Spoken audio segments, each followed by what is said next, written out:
Welcome, my friends. I'm here with my buddies, Daryl and Ed, and we're going to be speaking to you today about how to be a vocal PM if you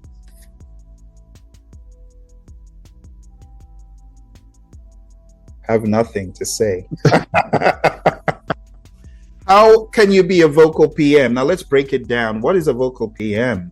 A vocal PM is a PM that has a voice, right? You need to understand that in this world of project management, you need to have something to say based on your experience, based on your understanding of process groups, knowledge areas, agile, people, process, business.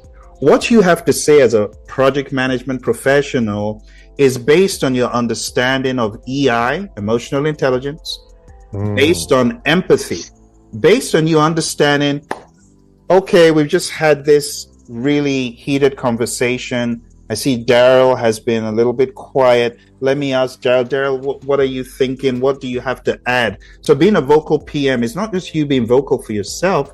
It's you being vocal for others. It's you being a voice for others, like bringing others to the conversation. It's about you bringing sensibility to chaos.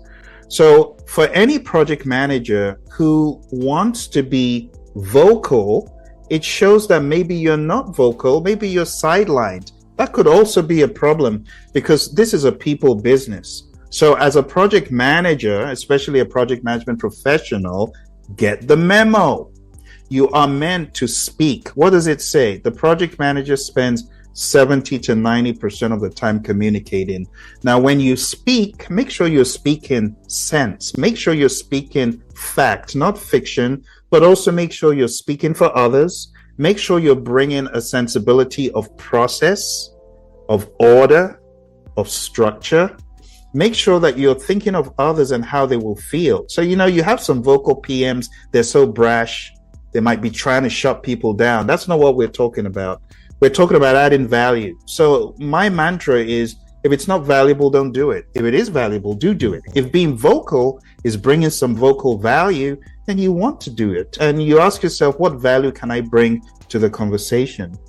Well, that's what the PMI schools us on in all of these big old books, the guides, the agile practice guide. What does it say about this, right? In this, on page 50 or 49, it tells you that you should develop a team understanding, a team charter, a social contract. So part of being a vocal PM is, hey team, this is what we should probably think or consider doing, or even better still, hey team, what do you think we should do?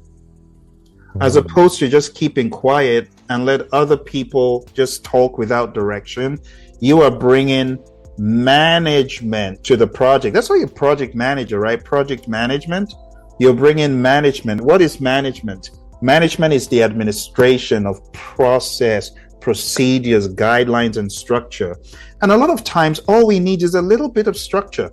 Now, for the agile zealots out there who say, well, those predictive people, they have too much structure. That's a bit hypocritical, because in the world of agile, guess who has structure? We do. We have the 4 values, the 12 principles. And just yesterday, PMI came out with theirs. This has been on the scene for over 20 years. So it's silly to say we don't need structure. Yes, we all do need structure. But being a project manager and being a vocal PM is bringing that structure awareness. We're not saying draconian structure. We're talking about value-based structure, where just a little bit of structure, just a little bit of guidance, having a team charter, having some sort of social contract and understanding can go very far. Having some guardrails, like in the world of Agile, when we have our daily scrum or daily stand-ups, we say 15 minutes, no more. Why is that? It's for the structure purposes. When we respect the structure, we free people up to do more, we become more efficient. So part of being a vocal PM needs to be being vocal about what you know. Project management professional. What is a professional piece of it? The knowledge, the skills, the tools, the techniques, the understanding of people, process, and business, the understanding of how to effectively integrate, how to effectively scope and schedule and cost, and bringing in the conversations at the right point for quality, for resources, for communications. There's so much you should know about risk and procurement and stakeholder. So to be on a project as a project management professional or as a project manager who should know his or her salt and not having something to say, oh my goodness, you need to go back to the School of Ed. The School of Ed. Where's the School of Ed? Ed's famous book is hiding somewhere here. Where's his famous book? You need to go to the School of Ed. The School of Ed says you got to be a magnetic project manager. In order to be a magnetic project manager, you need to have a voice. You need to have something to say. I'm going to quote from page 46 of the book. And Ed says, Ed, the guy here, this guy, I don't know which side he's going to end up being. But Ed says, when managing communication on a project team, foster open and transparent communication. This can be achieved by establishing clear lines of communication where everyone on the team understands their roles and responsibilities. Encouraging, you see where this vocal idea is coming from. Encouraging team members to share their ideas. You see, a lot of team members are like, oh, I don't want to talk because they're going to think I'm dumb. No. So being a vocal PM is drawing it out. We use the word elicitation in project management. It says, encouraging them to share ideas, concerns, and feedback. And it can help identify potential issues early on, prevent misunderstanding, and build trust. And Ed says, creating a culture of transparency and honesty is critical for collaboration. So how can you be a PM without being vocal? It means that you may not be doing what you're supposed to be doing. By the way, you can find this awesome book everywhere books are sold. You can find this on Amazon. It's by my buddy Ed. And honestly, to be a vocal PM is part of the magnetic properties. Ed, hit me. Come on. You know, it's so funny, Phil. Just recently, I subscribed to a newsletter by James Clear. He wrote The Atomic Habits, and this really aligns with today's conversation. He said something, and I quote, "It's remarkable how often real problems is not what happened, but how it was communicated." I think that is big because a lot of times when someone is communicating or a project manager is trying to be vocal, they miss the biggest part of how do you communicate that particular problem. Meaning, if we're in a meeting and you think communicating, trying to embarrass someone or the rest in front of the rest of their peers is going to go well. No. Now we're going to talk about tactics. How about we pull that stakeholder aside and have a conversation? Vocal. Being vocal means when we're in a meeting and you notice that you have people that are dominating the call, how do I ensure, because part of my role is to facilitate, how do I ensure that I'm able to go around the room and engage people easy? Let me call on Phil, let me call on Daryl and ask them individually. It's something about when we hear our name, now we feel more relaxed and we want to engage. And plus when you have those people who are not one of those people that want to talk, but when you get them to talk and you're like, why haven't you said this during the whole meeting? Like, it could really improve. So you have to have that ability. So as a PM, it is imperative. Matter of fact, it's important that you have the courage, and it has to start with self, because a lot of times we keep wanting to get all these tools and all of these techniques and getting all these, artifacts to really drive a project, when again, what Phil said, projects are people. So how do we ensure that we create a connection, a real connection, or watch this, family, a magnetic connection with the people that are part of our project? We do that by building actual conversations outside of the day-to-day meetings, so we can ensure that we gain their confidence, as well as we're building up our own confidence. And when we're having questions and when we have to have those crucial type of conversations with the individual, they know we're coming from a place of delivering value and not coming from a place of we're just trying to make ourselves look good. Because whenever as a PM you can't set your team up for success, then it's not going to help you long term. You are the coach. And we always know in any coaching business, the coach is always the first to go. It doesn't matter if the players were slacking, but it's the coach. So another technique that I would recommend is when you are in meetings and you have a purpose, you have an outcome of what the particular meeting is going to be about. You want to also ensure that when you start having conversations that do not align with what we all agreed upon or what the purpose and the outcome of this meeting, we're going to do something called a parking lot. What is a parking lot? When I was young, Phil, don't judge me, but when I couldn't get into a club that I really enjoyed being at because you had to be 18 or over, we would sit in a parking lot. Back in the day, they would call that parking lot, we're going to call it having a good time. And we would have more fun in the parking lot than we would actually getting into the club. And what I learned there, though, is that sometimes the conversations that were happening inside the club kind of spilled out into the parking lot. What am I saying here?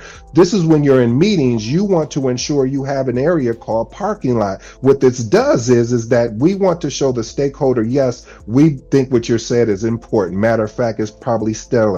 However, it doesn't align where we're currently at, but that doesn't mean where we're currently going is not going to help us grow. So let me take what you just said and put over here in this parking lot. And then what we'll do is we'll either have another meeting around some of these things if they're all bunched in that same area, or B, if we have the time based on where we finish at this conversation, we start attacking each parking lot item that's on that particular list. Okay, Phil, I'm going to turn it back over to you. Thank you. Ed, that was fantastic. A lot of nuggets. As you were speaking, it just dawned on me, a lot of PMs haven't gotten the memo. You cannot be a PM and say, I just want to stay at the corner of my office sending reports, sending emails, not picking up the phone, not going to people to speak to them. No, that is not it. Hey, newsflash. The PM spends a lot of time communicating. Ed talks about how the top 2%, look at the book very carefully, it's a property you want to have. The top 2% of project managers, as voted by their colleagues and their peers, are those that had superior leadership, communication skills. And part of communicating is exchanging a message, sharing, understanding. If you're a PM and you're not willing to speak, if you're a PM and you don't even remotely understand that you are a catalyst for others to speak, hey, get the memo now. You need to have a voice. And you need to have a voice not just to speak anything, but to speak value, to bring sense to the table. Really understand this. It's hard to find a PM who is truly doing their job and is like, I'm quiet naturally, I don't want to say anything, I'm shy. No, leave your, other properties outside of the project. When you come into the project, you are going to evolve. Like the great Richard Branson said, he evolved, right? When he found himself in the epicenter of the project and the organizations he created, he very quickly became someone who speaks. The same for all of you who are project managers and say, I'm naturally not a man or woman of many words.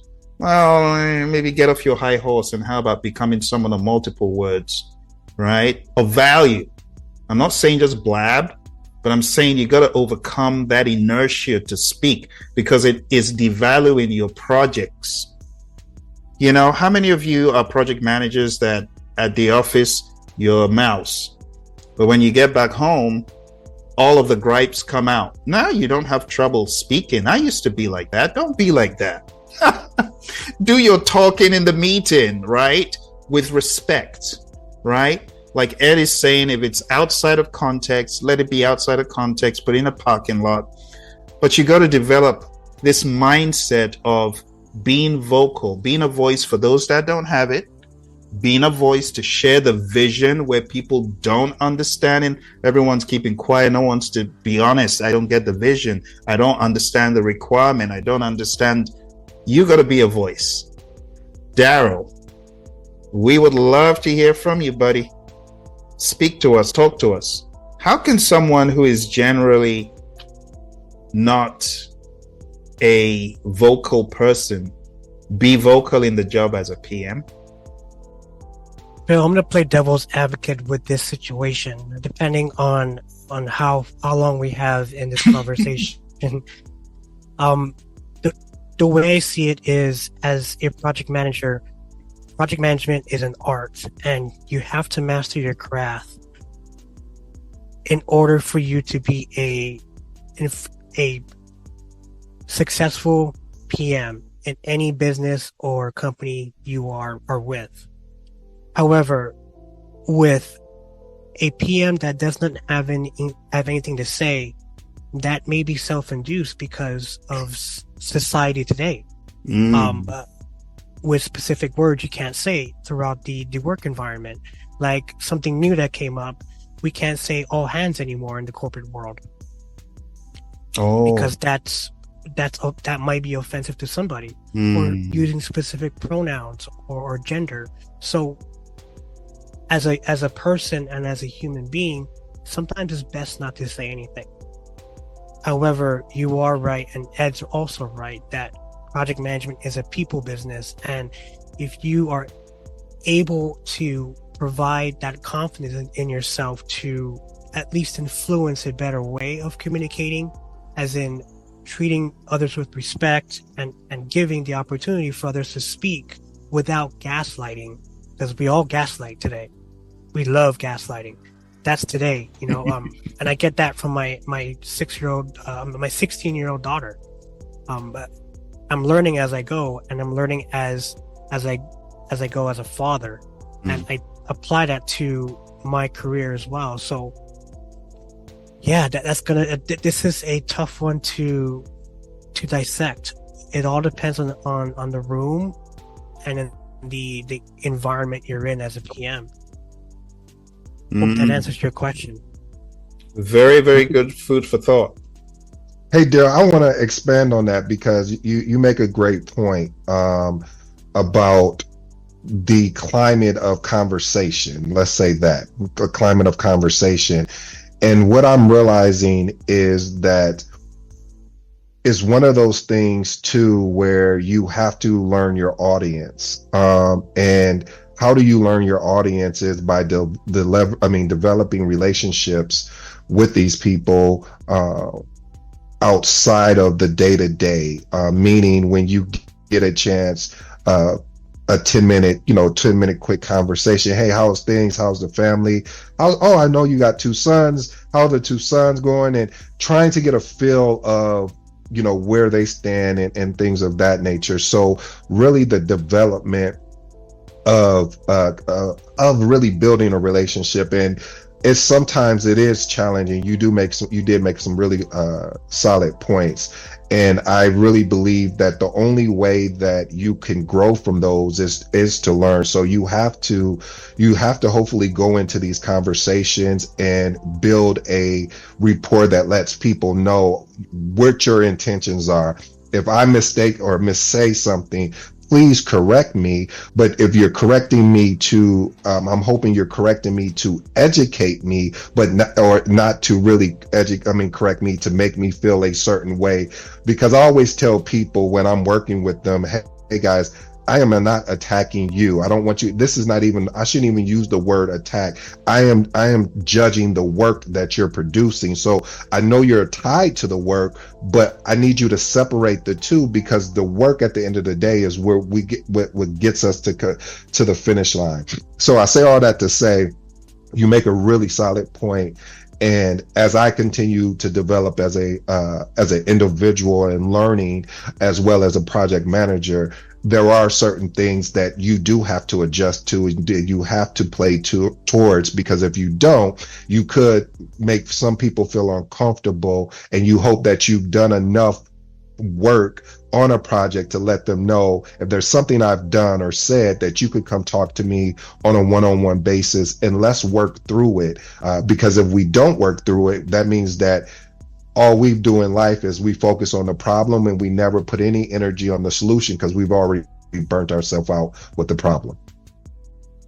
You are correct. However, playing devil's advocate, this is the reason why AI is one of the top, topics to talk about, because robots and AI agents don't have feelings. They don't think. They don't have that connection of a human being. So it's a cheaper resource than to hire another resource, a human being, to hear all that. I mean, with my statement of project management is an art. The reason why I say it's an art, because AI showed me it's an art. Because with these investments of trying to learn who you are, learn other people, learning the room. I mean, I've been around 41 years of my life and we still haven't got it together. We're still making books about how to treat people. We're still understanding who we are as gender, as how, what word offends this person or what word doesn't offend this person. And that's why I feel, and I believe that's why AI is playing a huge part in our lives, because it takes away all those issues. Very interesting. So do you reckon people will be less offended to hear certain things from AI than humans? What do you think about that? I feel that if we don't regulate AI in a perspective where we keep it as a tool, then AI will eventually take over as someone who's smarter than us. Like right now, if you think about it and if you dig down through history, we are the most intellectual species on Earth, besides apes. So we're building something smarter than us. So that means we're building our successor species in that environment. And that's why we have to have those understanding of having ethics in AI, especially in project management, because like what we're investing here, we're investing our time on a weekend to make ourselves a better version of ourselves, to talk about issues that we have experienced and flaws that we have within ourselves. So by using AI, to me, this will help in taking those issues away. Do you reckon that we will not always have the people? I think, the people problem, because it's an agile, evolving problem, I think it's always going to be there. I think there's always going to be the possibility of misconstruing what someone said. There's always going to be the ability to offend, no matter how sophisticated we are technology-wise there. Except we all have microchips in our heads that are regulating what we say. We could actually say that now. Now we could actually say that. And this is in my opinion, this is a good time to be alive, because we're experiencing the AI race with other countries besides us. We could actually say that now. Some dude inserted a microchip into another dude's mind to move something without even touching it. That's wild. 20 years ago, that was science fiction, and all of us will be laughing about what you just said, Phil. Now it's true facts of where we're going as far as how AI will play into our lives, both the personal and a business side. Absolutely. Now, if you really sit down and understand AI and go down that rabbit hole of AI, project managers are very important. Like California had their AI summit this past week, and believe it or not, the person leading the conversation is a project manager. So as AI is inserted into areas of the business, project management and project managers will be valued at the most, during this AI evolution of us. Absolutely.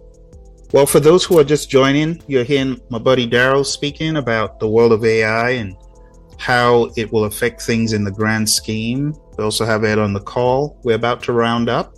So the summary of what you've been hearing and our debate in this topic, how to be a vocal PM when you have nothing to say, it really boils down to, if it's value, say it. If it's not value, you might want to hold it close to the vest, especially if value is perceptual in this context. What you have to say, if it's controversial, you might not want to tread that boldly. Tread very carefully and keep what you have in mind as close to the vest as possible. Thank you. All right, my friends, so here's a conclusion. Number one, active listening and summarization is important. Play your role. Number two, be a facilitator, as Ed said. Number three, provide updates. Number four, share insights and learnings. Facilitate problem solving. Provide support and encouragement. Reiterate goals and objectives. Summarize and confirm action items. And engage one-on-one. It doesn't always have to be in the meeting. Thank you very much. We'll see you again in another adventure soon.